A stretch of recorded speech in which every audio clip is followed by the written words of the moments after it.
ఇవాళ మన topic postponement nature, అంటే వాయిదా వేసే మనస్తత్వం. నేను రేపటి నుంచి జిమ్కి వెళ్తాను, వచ్చే వారం నుంచి బాగా చదువుతాను, నెక్స్ట్ మంత్ నుంచి సంగీతం నేర్చుకుంటాను, నెక్స్ట్ ఇయర్ క్రికెట్ బాగా ప్రాక్టీస్ చేస్తాను. ఈ వాక్యాలను ఒకసారి మనం పరిశీలించినట్లయితే రేపటి నుంచి, ఎల్లుండి నుంచి, నెక్స్ట్ మంత్ నుంచి, నెక్స్ట్ వీక్ నుంచి అని ఉంది, కానీ ఇప్పటి నుంచే మొదలు పెడతాను, ఇప్పుడే చేస్తానని మాత్రం లేదు. దీన్నే వాయిదా వేసే మనస్తత్వం అంటారు. అయితే ఇది మంచిది కాదు. ఇది ఉండడం వల్ల చాలాసార్లు మనం లక్ష్యాన్ని చేరుకోలేకపోతాం, గమ్యాల్ని అందుకోలేకపోతాం. కొంతమంది వ్యక్తుల్ని కావచ్చు, స్నేహితుల్ని కావచ్చు, బంధువుల్ని కావచ్చు కోల్పోవాల్సి వస్తుంది. కొన్నిసార్లు వ్యక్తిత్వాన్ని, మరి కొన్నిసార్లు కొద్దిమంది జీవితాలను కూడా కోల్పోవాల్సి వస్తుంది. మరి ఈ వాయిదా వేసే మనస్తత్వంతో ఏమైనా లాభాలు ఉన్నాయా, నష్టాలుంటే అవేంటి? వీటి గురించి వివరించడానికి ప్రముఖ వ్యక్తిత్వ వికాస నిపుణులు గంపా నాగేశ్వరరావు గారు ఈరోజు మనతో పాటు స్టూడియోలో ఉన్నారు. నమస్కారం అండి, కార్యక్రమానికి స్వాగతం. అలాగే మనతో పాటు సిఎంఎస్ కాలేజ్ స్టూడెంట్స్ కొంతమంది ఉన్నారు, వారికి కూడా వెల్కమ్ చెప్దాం. Hi friends. రైట్, నాగేశ్వరరావు గారు ముందు మీరు చెప్పండి, ఈ వాయిదా వేసే మనస్తత్వం ఎవరికి ఉంటుంది? వాయిదా వేసే మనస్తత్వం కేవలం బద్ధకస్తులకే ఉంటుంది. బద్ధకస్తులు ఎవరయ్యా అంటే ఓవర్ స్లీప్ ఉన్న వాళ్ళు. ఓవర్ స్లీప్ ఎవరికి ఉంటుందంటే ఎవరికైతే సరైన లక్ష్యం లేని వాళ్ళు. నేను ఫలానా డేట్లోగా ఫలానా విషయాన్ని నేను చేరుకుంటాను అని ఒక తపన, ఒక లక్ష్యం, ఒక డ్రీమ్ ఆ మనిషికి ఉంటే తప్పకుండా వాయిదా ఉండదు, పోస్ట్పోన్ ఉండదు. ఫర్ ఎగ్జాంపుల్, వీళ్ళకి నచ్చిన ఒక హీరోని కలవడానికి మిడ్-నైట్ 2 o'clock టైం ఇస్తే ఎప్పుడు లేట్ కారు. కరెక్ట్ 2 o'clock కాదు, 12 o'clock వెళ్ళి ఎక్కడ రెడీ ఉంటారు. నచ్చిన సినిమా చూడాలనుకున్నప్పుడు టైం కాదు, దానికన్నా ముందే వెళ్తారు. ఏదైనా ఫ్లైట్కి వెళ్ళాలనుకున్నప్పుడు ఫ్లైట్ని గురించి ఆగదు కాబట్టి 2 hours ముందే ఉంటారు. అంటే మనిషి అనుకుంటేనే చేస్తాడు కాబట్టి, అనుకోవడంలో చాలా సరైన డిటర్మినేషన్, సంకల్ప బలం లేదు కాబట్టి అక్కడ ఆ మనిషి పోస్ట్పోన్ చేస్తూ ఉంటాడు. పోస్ట్పోన్ అని మీరు చెప్పినట్టుగా జీవితాలే పోయాయి, ఎన్నో రకాల లాస్ అయ్యాయి. విద్యార్థులు పరీక్షల్లో పోవడం కానీ, వ్యాపారస్తులు వ్యాపారంలో లాస్ కావడం కానీ, గృహిణులు మరియు మిగతా వాళ్ళ రిలేషన్షిప్, మానవ సంబంధాలు దెబ్బతినడం కానీ, ఫ్రెండ్షిప్ పడగొట్టుకోవడం కానీ, ఇవన్నిటి కారణము postponement is a disease. Procrastination is a disease. ఈ డిసీజ్ను ఎలా ఉంటుందంటే, ఒక క్యాన్సర్ ఉందనుకోండి. క్యాన్సర్ ఉంటే first stage, second stage, third stage ఉంటుంది. థర్డ్ స్టేజ్ ఉన్న క్యాన్సర్కు ట్రీట్మెంట్ లేదు. సెకండ్ స్టేజ్ ఉన్నదానికి కొద్దిగా అటు ఇటుగా ఉంటుంది. కానీ ఫస్ట్ స్టేజ్ ఉన్న క్యాన్సర్కో there is a treatment, that is called cut off. అంటే ఇనిషియల్గా ఈ పోస్ట్పోన్మెంట్ను ఎప్పటికప్పుడు కట్ ఆఫ్ చేస్తే ఆ మనిషి అనుకున్నది సాధించగలడు. అంటే ఇప్పుడు పోస్ట్పోన్మెంట్ వల్ల నష్టం కలుగుతుంది అని చెప్పడానికి ఏదైనా మంచి ఉదాహరణ చెప్తారా? నేను January 1st నుండి 5 గంటలకు లేస్తాను. ఏ January 1st అలా పోస్ట్పోన్ అయిపోతుంది. నేను కరెక్ట్ July 10th నాడు నుంచి నేను ఫలానా సబ్జెక్ట్ మొదలు పెడతాను. ఏ July 10th? ఎల్లుండి మార్నింగ్ నుంచి నేను కాలేజీకి 15 నిమిషాల ముందు వెళ్తాను, యోగా చేస్తాను, ప్రాణాయామం చేస్తాను, ఏదో చేస్తాను అనుకొని ఆ డే వచ్చిన తర్వాత ఏమన్నా, ఈ ఒక్కరోజు రేపు చేస్తే బాగుంటుంది, ఎల్లుండి చేస్తే బాగుంటుందని ఆ పోస్ట్పోన్ చేస్తూ ఉంటారు. తద్వారా తన హెల్త్ లాసు, తన వెల్త్ లాసు, తన ఎడ్యుకేషన్ లాసు, తన సక్సెస్ లాసు అన్నిట్లో లాస్ అయిపోతుంటుంది. కాబట్టి నో పోస్ట్పోన్మెంట్. ఒక్కసారి నిర్ణయం తీసుకున్న తర్వాత I will do it, I have to do it, and do it now. Do it now. It's a very powerful principle. ఎవరైతే డూ ఇట్ నౌ అని అనుకోండి, ఆ మైండ్లో రావాలి, I will do it now, do it now, do it now. మా ఇంట్లో ప్రతి ఒక్క రూమ్లో పెద్దగా రాసి ఉంటుంది do it now, do it now. ఎందుకోసం అంటే ఎవరు కూడా పోస్ట్పోన్ చేయకూడదు. ఎక్కడ పోస్ట్పోన్ చేసినా మొత్తం నేనే కాదు, మా పిల్లలే కాదు, అందరూ కూడా లాస్ అవుతున్నారు. కాబట్టి it's most important, very powerful slogan, do it now. అయితే చాలామంది మరి పోస్ట్పోన్మెంట్ వల్ల నష్టం జరుగుతుందని తెలిసి కూడా పీకల దాకా వచ్చేదాకా ఏ పని చేయరు. ఇప్పుడు స్టూడెంట్స్ అని తీసుకున్నా కానీ రేపు ఎగ్జామ్ అంటే ఇవ్వాలా లేదా నేను నుంచి మొదలు పెడతారు. తెలుసు ఫలితం ఏంటో కూడా తెలుసు, అయినా చేయలేకపోతారు. దీనికి గల కారణం ఏంటి? దీనికి స్టూడెంట్స్ విషయంలో మాత్రం I will definitely find out the fault with only parents. Yes, because they are the role model for the students. మా నాన్ననే ఇంకా నిద్ర లేవలేదు అంటే, మా నాన్ననే ఇంత సక్సెస్ అయింది కాబట్టి నేను కూడా సక్సెస్ అవుతానని ఆ మైండ్లో పడుతుంది. ఎవరైతే తండ్రి తల్లి పిల్లల కంటే ముందు లేస్తారో ఆ పిల్లలు కూడా నేర్చుకుంటారు. ఒకటి, తల్లి తండ్రులు ఎక్కడైతే డిసిప్లిన్గా ఉంటారో అక్కడ పిల్లలు చాలామంది డిసిప్లిన్గా ఉంటారు. డిసిప్లిన్ అంటే ఎర్లీ మార్నింగ్ లేవడమే కాదు, ఏదైనా సరే వీళ్ళు ఎప్పటికప్పుడు చేసుకుంటూ పోతుంటే పిల్లలు కూడా అది నేర్చుకుంటూ ఉంటారు. కాబట్టి they are the role models. Parents are the role models for children. ఎప్పుడైతే వీళ్ళు బాగా ఉన్నారో వాళ్ళు ఆటోమేటిక్ బాగుంటారు. ఇది 60% మాత్రమే, 40% ఇస్ నాట్ లైక్ దాట్. కొంతమంది వాళ్ళు ఏది మిస్ అయ్యారో, వీళ్ళు మా నాన్న అది మిస్ అయ్యాడు కాబట్టి నేను మిస్ అవుతాను కొంతమంది చేస్తూ ఉంటారు. This is called unreasonable step. Again 2 people are there. 2 రకాల మనుషులు ఉన్నారు, reasonable people, unreasonable people. Unreasonable అంటే వాళ్ళు ఎటువంటి చిన్నవి కానీ పెద్ద కానీ కారణాలు చెప్పరాలు, కారణాలకు అతీతంగా బతుకుతూ ఉంటారు. I have to do it, that's it అంతే. ఈ కారణాలు చెప్పేవాళ్ళు, కథలు చెప్పేవాళ్ళు ఒక వర్గం, కథలు చెప్పే వాళ్ళకి ఫైనల్గా ఏం మిగలదు. అదే కారణాలు చెప్పిన వాళ్ళే ఈ ప్రపంచం మీద కారణ జన్ములు అవుతారు. కారణ జన్ములు కావాలంటే కారణాలకు అతీతంగా బతకాలి. ఈ కారణాలలో నంబర్ 1 కారణము పోస్ట్ పోన్మెంట్, ప్రొకాస్టినేషన్. ఇది కనుక కట్ చేయగలిగితే ఎవ్రీథింగ్ దే అవుట్. ఇప్పుడు విద్యార్థుల విషయానికి వస్తే వీరు వాయిదా వేయడానికి బద్ధకమే కారణం. ఆ బద్ధకానికి కారణం తల్లిదండ్రులు అంటారా? బద్ధకానికి కారణం ఓవర్ స్లీప్, అతి నిద్ర. అది root is over sleep. Okay, ఒక 5 to 6 hours అబ్సల్యూట్లీ ఓకే. 6 గంటలు పడుకోవడం I can 100% accept. But they will sleep 7 hours, 8 hours, 9 hours, 10 hours, 11 hours. ఇదే హైదరాబాద్లో అడిగితే ఎర్లీ మార్నింగ్ 9 o'clock లేస్తాను అంకుల్ అంటాడు. ఎర్లీ మార్నింగ్ 9 o'clock ఉండదు, ఎర్లీ మార్నింగ్ ఉండదు. This is a problem. So wake up early morning, 4:30, 5 o'clock. Okay, 4:30 మరి too much అంటే 5 o'clock you wake up, do some exercise, do some process, drink some water and have some puja or anything, whatever you want to do. Otherwise prayer. Everyday morning something యాక్టివ్గా ఉండడం వల్ల ఆ మనిషి day మొత్తం యాక్టివ్గా ఉంటాడు. కానీ ఏం చేస్తాడు 7 o'clock, 8 o'clock. అప్పట్లోనే మన శరీరంలో కూడా సైకలాజికల్గా తీసుకున్న, ఫిజియలాజికల్ తీసుకున్న కొన్ని లోపల ఉన్న రకరకాల విషయాలు మన శరీరంలో బ్లడ్లో కలవడం వల్ల ఆ మనిషి డల్గా, నీరసంగా, నాకు లైఫ్ మీద పెద్ద ఇంట్రెస్ట్ లేదు, కాలేజీలో పెద్దగా అర్థం కావట్లేదు, మెమరీ సరిగా లేదు, దీనికి అన్ని కారణము మార్నింగ్ లేవడకపోవడం. గారు కొంతమంది స్టూడెంట్స్ మనతో పాటు ఉన్నారు, వారు మిమ్మల్ని కొన్ని క్వశ్చన్స్ అడుగుతారు. ఓకే, అడగండి. Good morning, sir. Good morning. My name is Manoj. I'm from CMS College for CA. Okay Manoj, sir ఇప్పుడు మీ సక్సెస్ మంత్ర ప్రోగ్రామ్ రోజు చూసాను సార్ మేము. అది చాలా ఇన్స్పిరేషనల్ సార్. గుడ్, ఈ అవకాశం ఇచ్చిన HMTVకి, మా కాలేజ్, మా చైర్మన్కి, మా ప్రిన్సిపల్కి చాలా థ్యాంక్స్ సార్. Very good. అలాగే స్టూడెంట్స్కి ఉన్న సందేహాలను తీర్చినందుకు మీకు కూడా చాలా thanks sir. Yeah, come to the point. Right sir ఇప్పుడు మనం రేపు ఎగ్జామ్ ఉంది సార్, ఆ విషయం కూడా మనకి తెలుసు. కాలేజ్ నుంచి 6 o'clock వస్తాం సార్. 6 o'clock వచ్చిన తర్వాత ఆడుకోవడానికి వెళ్దాం. ఆడుకోవడానికి వెళ్ళి వచ్చిన తర్వాత చదువుకుందాం. రేపు మార్నింగ్ అది ఎగ్జామ్ తర్వాత చదువుకోవచ్చు అనుకుంటాం సార్. ఆడుకోవడానికి వెళ్ళి వచ్చిన తర్వాత అలసిపోతాం, పడుకుంటాం. రేపు మార్నింగ్ మళ్ళీ 4 o'clock లేచి చదువుకుందాం అనుకుంటాం. మళ్ళీ మార్నింగ్ 4 o'clock కూడా లేచి చదవం సార్. అసలు ఎందుకు సార్ అలా జరుగుతుంది? నీకు ఆ ఎగ్జామ్ ఎటువంటి ఎగ్జాము? అది మంత్లీ టెస్టా, వీక్లీ టెస్టా, ఫోర్ట్నైట్లీ టెస్టా, హాఫ్ ఇయర్లీ టెస్టా, ఇయర్లీ టెస్టా? అది ఇయర్లీ టెస్ట్ నీ డిసైడింగ్ అయితే you will not do like this. ఎప్పుడైతే నువ్వు ఎగ్జామ్ మీద కేర్ చేయట్లేదో, అంటే ఇది పాస్ కాకుండా ఏమీ కాదు అని నీ మైండ్లో పడిందనుకో, you will not care.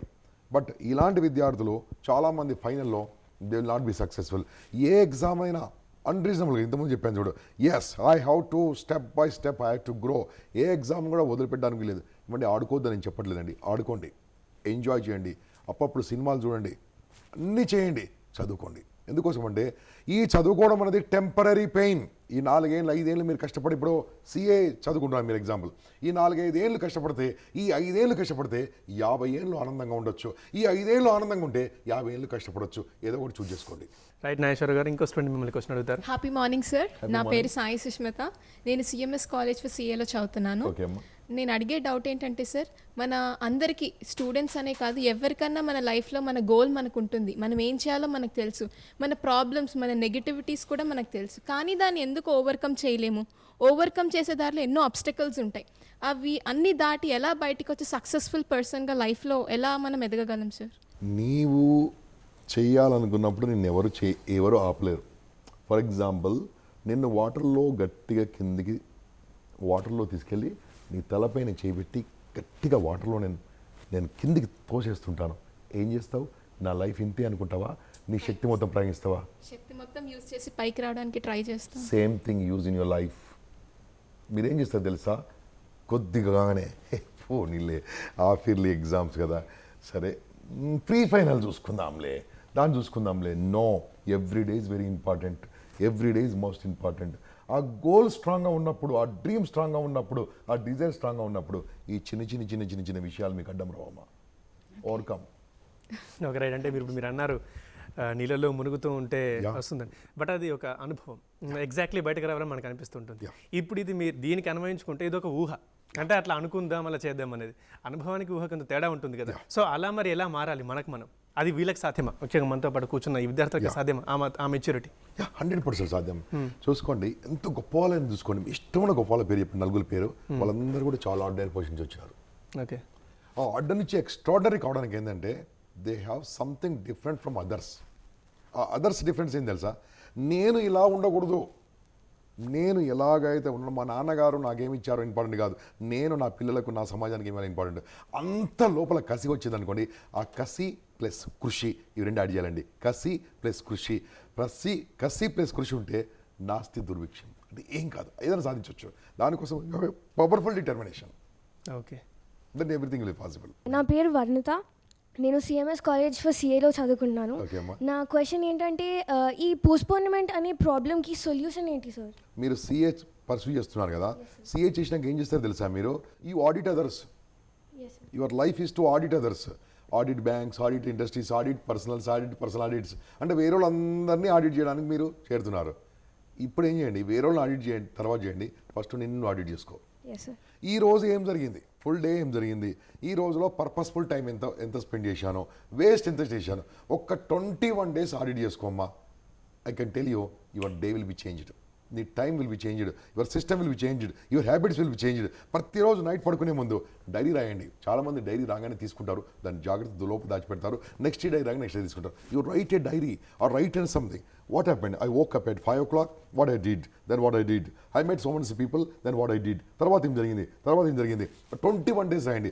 21 days తర్వాత చూసుకోండి ఒకసారి, ఎక్కడ పర్పస్ఫుల్ చూడండి. You will not use more than 20-30% purposeful, you are wasting 80%. So when you audit yourself you will change, not change, transform. Yes sir. అంటే మనం ఇప్పుడు ఈ పోస్ట్పోన్మెంట్ని పోగొట్టుకోవాలంటే ఏం చేయకూడదు, ఏం చేయాలి? నేను ఎంజాయ్ చేద్దాను, ఎంజాయ్ చేయండి, అప్పుడప్పుడు సినిమాలు చూడండి, సరదాగా అన్నీ చేయండి. బికాస్ యూత్ ఈ టైంలో చేయకుండా తర్వాత ఎప్పుడు చేస్తారు. ఓకే, ఎంజాయ్ చేయండి. ఎంజాయ్ చేస్తూ ఆ పోస్ట్ పోన్ వల్ల ఎక్కడ లాస్ అవుతుందో, ఫర్ ఎగ్జాంపుల్ చాటింగ్ ఉంది, chatting is good for some area. For example నేను కూడా ఒక 30 minutes 40 minutes ఫేస్బుక్లో ఎవ్రీడే ఉంటాను. I reply all my students queries and all my students పంపించిన ఈమెయిల్స్ నేను reply ఇస్తుంటాను. So I am using for good, and I use mobile phone to send every day 1,98,000 people కి నేను message పంపిస్తున్నాను every day morning quotations. I use this. దీనికి మనం good purpose వాడుకుంటున్నాను. మీరు చేసే చాటింగా, మీరు చేసేది గుడ్డా బ్యాడ్ ఒకసారి ఆలోచించండి. అది హ్యాబిట్ కావద్దు, హాబీ కొనంత పర్లేదు. Hobby is good, habit is not good. Habit ఏందనుకోండి, you are becoming a slave to that. మీరు దానికి బానిస అయిపోతారు. కాదు, దాన్ని మనం బానిస చేసుకోవాలి. అది మొబైల్ కావచ్చు, చాటింగ్ కావచ్చు, ఏదైనా కావచ్చు. చాటింగ్ ఈజ్ మెయిన్ అండి. ఈ స్టూడెంట్స్కి ఉంది చాటింగ్, దే గోన్, నీకు తెలుసో ఎందుకు తెలుసో 2 hours మాట్లాడుకుంటారండి. ఇప్పుడు టెక్నాలజీ కూడా పెద్ద ప్రాబ్లం వచ్చేసింది, చాలా ప్రాబ్లమ్. క్లాస్లో కూర్చుంటారండి కొంతమంది, వీళ్ళు మంచి స్టూడెంట్స్ అనుకోండి, ఇలా వింటుంటారు, ఇక్కడ నడుస్తుంటుంది. ఎక్కడికి, ఇక్కడ నుంచి పక్క బెంచ్ వాడికి, వాడు అంటాడు, వాడు ఇక్కడ, నేను వాళ్ళ బలంతో లాక్కుంటే ఏంటంటే, ఏం చేస్తున్నావురా, ఏం వింటున్నావురా, ఇదే. అది తెలుగులో అండి, కనీసం ఇంగ్లీష్ టైప్ చేసినా ఇంగ్లీష్ డెవలప్ అవుతుంది. So this is what's happening with some students. My sincere suggestion, no college premises should not allow any mobile phone any classroom. ఈ ఫెయిల్ మీరు అలవ్ చేయదలుచుకుంటే జామర్స్ అని వచ్చిన జామర్స్ పెట్టేసండి, మీ college ఎక్కడ రాదు. That's it. Right. Nageswararao గారు, ఇంకో student మిమ్మల్ని క్వశ్చన్ గుడ్ అడుగుతాను. మార్నింగ్ సార్, నా పేరు Vijay. Vijay. I'm from CMS commerce junior college. Okay. Students academic ఎండింగ్లో ఎగ్జామ్ ఉంది కదా అని చెప్పి ఈ రోజు నుంచి ఇప్పుడేం చదువుతాంలే, అప్పుడు చదివితే ఆ బ్రెయిన్లో ఎక్కుతుంది కదా, ఎగ్జామ్ రాస్తే మంచి మార్క్స్ వస్తాయి, ఇప్పుడు చదివి టైం వేస్ట్ చేసుకోవడం ఎందుకు అని అంటారు సార్. దానికి రీజన్ ఏంటి sir? Reason plus solution. Reason ఏంటంటే, ఇది మళ్ళీ ప్రొకాస్టినేషన్, మళ్ళీ ఇదే పోస్ట్పోన్మెంట్. ఓకే, ఇదే పోస్ట్పోన్మెంట్, ఇదే ప్రొకాస్టినేషన్. దీనికి నేను ఆన్సర్ ఇస్తాను. మీ ఎగ్జామ్లో వచ్చే ఏ క్వశ్చన్ కూడా క్లాస్లో చెప్పని పాఠంలో నుంచి రాదు. ఎవ్రీథింగ్, ప్రతి ఒక్క క్వశ్చన్ క్లాస్లో జరిగిందే వస్తుంది మీకు. మన క్లాస్లో అటెంటివ్గా విని ఏ రోజు ఆ రోజు నువ్వు దాన్ని హోంవర్క్ చేసేసి దాన్ని కంప్లీట్ చేసి నువ్వు ఏదైతే విన్నావో మిర్రర్కో నీ ఫ్రెండ్కో చెప్పితే నువ్వు రోజు చదవక్కర్లేదు. బికాస్ నువ్వు వేరే వాళ్ళకి చెప్పావనుకో, నీ ఫ్రెండ్కి చెప్పావనుకో, you are not forgetting everything registering year. అప్పుడు నువ్వు హ్యాపీగా యాన్యువల్ ఎగ్జామ్ కాదు, నీ లైఫ్లో ఎప్పుడు ఎగ్జామ్ పెట్టినా రాయగలవు. కానీ ఎప్పుడైతే క్లాసులో వినకుండా, రోజు హోంవర్క్ చేయకుండా, రోజు పని చేయకుండా, ఇయర్ మొత్తం అలా కాలేజీకి వెళ్ళి బాడీ ప్రజెంట్, తర్వాత ఏమంటారండి, అది కూడా తెలుసు కదా, ఇలా ఉంటే అటువంటి వాళ్ళని ఏం చేయలేరు. So you body present, mind present విని తర్వాత you practice. No problem. Good morning sir, నా పేరు పి వరుణ్, నేను సిఎంఎస్ ఫర్ సిఏ కాలేజ్ నుండి వచ్చాను. సార్, నా డౌట్ ఏంటంటే, అసలు ఈ వాయిదా చేసే మనస్తత్వం ఎక్కడ స్టార్ట్ అవుతుంది, దాని ఆది ఏది, అంత ఎక్కడుంది, అబ్బో ఇది మానవ నైజమా? దీనికి అంతం ఉంది, ఆది ఎక్కడో నేను చెప్తాను. ఎప్పుడైతే మనిషి ఏమనుకుంటాడంటే ఇంట్రెస్ట్ లేని సబ్జెక్ట్, ఒక కారణం ఇంట్రెస్ట్ లేని subject. For example, you are interested in MPC or some other course or medicine course, but someone forced you to join CA or any other course. అటువంటి వాళ్ళకు ఇక నాకు ఇంట్రెస్ట్ లేదు కదా, తప్పదు కాబట్టి చదవాలని ఇక్కడ నెగ్లెక్ట్ చేస్తూ ఉంటారు. ఒకటి. రెండోది, నా మెమరీ అద్భుతం, నేను ఆఫ్టర్ ఆల్ ఈ బుక్ చదవలేనా, నేను పాస్ అవుతాను, 90% వచ్చినా 60% వచ్చినా పెద్ద డిఫరెంట్ ఏం కాదు అని ఆ ఓవర్ కాన్ఫిడెన్స్ ఉన్న వాళ్ళు కూడా పోస్ట్పోన్ చేస్తుంటారు. మూడోది, మా అమ్మ నాన్నకి బోల్డ్ అంత ప్రాపర్టీ ఉంది, వాళ్ళు ఇంత సంపాదించింది నా గురించే కదా, ఏం చేసినా నాకే ఇస్తారు కాబట్టి చదివితే ఏంది చదవకుంటే ఏంది అని మూడోది. నాలుగోది, నన్నే ఎందుకు ఇంత ఇబ్బంది పెడుతున్నారు, ఎందుకోసం అంటే ఈ ఏజ్లో అడోలసెన్స్ ఏజ్ అంటే దీన్ని, నాకు స్వేచ్ఛ లేదు, నాకు స్వతంత్రం లేదు, నన్ను ఎందుకు ఇలా ఇబ్బంది పెడుతున్నారు, నాకు ఫ్రీడమ్ లేదు అని అందరికీ వస్తుంటుంది ఈ ఏజ్లో. ఆ ఏజ్లో ఏం చేస్తారంటే I want to sleep, I want to enjoy అని ఆ పోస్ట్పోన్ చేస్తూ ఉంటారు. కాబట్టి ఇవన్నిటి కారణం ఒకటే, నువ్వు ఏమి కావాలనో మీ కాలేజీలో ఒక గోల్ పెట్టుకోవాలి. నీకు చెప్తాను వినండి. 1963లో హార్వర్డ్ యూనివర్సిటీలో ఒక మొత్తం 1000 మంది స్టూడెంట్స్ పైన వాళ్ళు ఒక గోల్స్ రాయమన్నారు. గోల్ రాయమంటే 3% మాత్రమే గోల్ రాశారు. 3% వాళ్ళు గోల్ రాశారు, మిగతా వాళ్ళు మాకెందుకు లేదు అన్నారు. ఆ 3% గోల్ రాసిన వాళ్ళ మొత్తం statistics long term research 20 years తీసుకుంటే ఈ 3% గోల్స్ రాసిన వాళ్ళ యొక్క income is not equal to 97% people. అంటే గోల్ ఉన్నవాడు నలుగురికి దారి చూపిస్తాడు, గోల్ లేనివాడు గోల్ ఉన్న దగ్గర పనిచేస్తాడు. So do have a goal. నీకు గోల్ ఉన్నప్పుడు నీకు నిద్ర రాదు, ఇంకా నీకు గోల్ ఉన్నప్పుడు పోస్ట్పోన్ చేయవు, నీకు గోల్ ఉన్నప్పుడు ఇంకా వేరే ఇబ్బందులు రావు నీకు. Come out from that. నన్ను ఎగ్జాంపుల్ తీసుకోండి సార్, నేను 30 minutes కన్నా ఎక్కువ ఏ సబ్జెక్ట్ చదవలేను, ఇంట్రెస్ట్ పోతుంది నాకు. Very good. అయితే సైకాలజీ ప్రకారం ఏంటంటే you need to study at least 60 minutes any subject. So దానికి ఏం చేయాలంటే చదువుకునే పద్ధతి, నువ్వు మామూలుగా బుక్ పట్టుకొని సౌండ్ చేసి చదువుతావా మామూలుగా చదువుతావా నాకు తెలియదు, బట్ సౌండ్ చేసి చదవండి. చదువుకునే ముందు పక్కకు చిన్న అగరబత్తి లాంటిది వెలిగించండి కొద్దిసేపు. బుక్స్ కాదు, అగరబత్తిని వెలిగించండి, కొద్దిసేపు చదవండి. చదివింది రాస్తూ ఉండాలి. అప్పుడు మీకు చదువు మీద ఇంట్రెస్ట్ పెడుతుంది. తర్వాత మీకు 30 minutesకే 2 minutes బ్రేక్ తీసుకొని take a different subject, then you study. That's only the way. Next ఇంకో స్టూడెంట్ అడిగి ఉన్నారు. స్వీట్ మార్నింగ్ సార్, నా పేరు మానస, నేను సిఎంఎస్ కాలేజ్ ఫర్ సిఏ నుంచి వచ్చాను. నా డౌట్ ఏంటంటే అసలు పోస్ట్పోన్ ఎందుకు చేయకూడదు, ఒకవేళ చేస్తే దానివల్ల నష్టం వస్తుంది అంటున్నారు.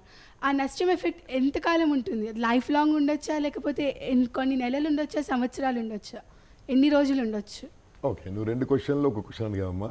పోస్ట్పోన్ ఎందుకు చేయకూడదు, చేయాలనిపిస్తే చేయండి. పోస్ట్పోన్ చేయాలనిపిస్తే హ్యాపీగా పోస్ట్పోన్ చేయండి, నో ప్రాబ్లం. నేను ఈ సినిమా ఇప్పుడు నెక్స్ట్ వీక్ చూస్తాను, no problem, don't worry. Picnic వెళ్ళాలి, ఈ వారం కాదు 1 monthకి వెళ్తాను, ఓకే. సరదాగా ఫ్రెండ్స్తో పాటు షికార్కి వెళ్ళాలి, ఇప్పుడు కాదు 1 monthకి వెళ్ళాలి, no problem. Which are very important, don't postpone. Which are important, భోజనం చేయడం పోస్ట్పోన్ చేసావా ఒక్క పూట, పడుకోవడం పోస్ట్పోన్ చేసావా నైట్ ఒక్క పూట, ఎందుకు పోస్ట్పోన్ చేయలే? Which is necessary for your life, which is ఈ సింపుల్ టెంపరీ నెసరీ అయినప్పుడు పర్మనెంట్గా మనం సాధించబోతున్న విషయాన్ని గురించి ఇప్పుడు పోస్ట్పోన్ చేస్తే you will be working under a CA, you will never become CA. So నువ్వు సిఏ కావాలా, కొన్ని ఎంజాయ్మెంట్ ఇంపార్టెంట్ విషయాలు కట్ ఆఫ్ నౌ. ఈ temporary cut off will give you permanent enjoyment. అంటే temporary pain, permanent gain, short term pain, long term gain, ఏది కావాలో చూస్ చేసుకోండి. చివరిగా హెచ్ఎంటీ ప్రేక్షకులకు ఏమైనా చెప్తారా? యా భగవంతుడు మనను ఇక్కడికి పంపించింది 100 ఏళ్ళ కోసం ఇస్తే మనం బతికేది 70 ఏళ్ళే. దాంట్లో నిజంగా కరెక్ట్గా జీవించేది 10-12 ఏళ్ళే. మిగతాదంతా కూడా చూస్తుంటే అన్నీ తీసేస్తే మిగిలినది. ఈ ఉన్న టైంను కూడా 100% అర్థవంతంగా వాడుకుంటే జీవితంను అర్థవంతంగా మార్చుకోవచ్చు. జీవితంను అర్థవంతంగా మార్చుకోవాలంటే ఏ పనిని కూడా పోస్ట్ పోన్ చేయకుండా ఎప్పటికప్పుడు, అంటే ఇప్పుడే పృథ్వీ గారితో మాట్లాడినట్టుగా మనం ఈ క్షణంలో ఉండాలి, ఈ క్షణంలో జీవించాలి, ఈ క్షణంలో బ్రతకాలి, ఈ క్షణాన్ని వాడుకోవాలి అని ఆ రకంగా జీవిస్తే అటువంటి మనిషి అద్భుతాలు సాధిస్తాడు. మీరందరూ అద్భుతాలు సాధించాలని, ఆనందంగా ఉండాలని కోరుకుంటున్నాను. Thank you very much. Right, ధన్యవాదాలు నాగేశ్వరరావు గారు, వాయిదా మనస్తత్వం చాలా చక్కగా చెప్పినందుకు. అలాగే థ్యాంక్స్ టు స్టూడెంట్స్.